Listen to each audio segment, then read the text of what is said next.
Proven identities. So we again dealing with a double angle identity here.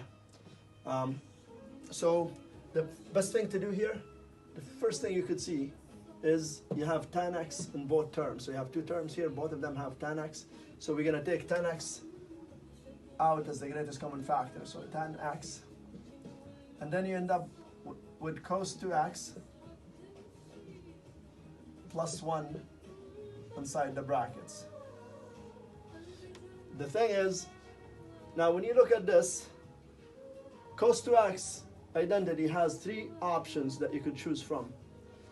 And if you're smart about choosing the right one, then it'll make your life a lot easier. And what I mean by that is, you see how you have a plus 1 here? So if you choose this one right here for cos 2x, then that -1 and the plus 1 here will cancel.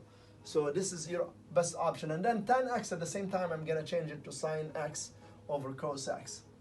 So sin x over cos x. And here the cos 2x, as I said, I'm gonna change it to 2 cos squared x minus 1. And I still have the plus 1 there. And the plus 1 and the minus 1 will cancel. Now we have sin x over cos x times 2 cos squared x.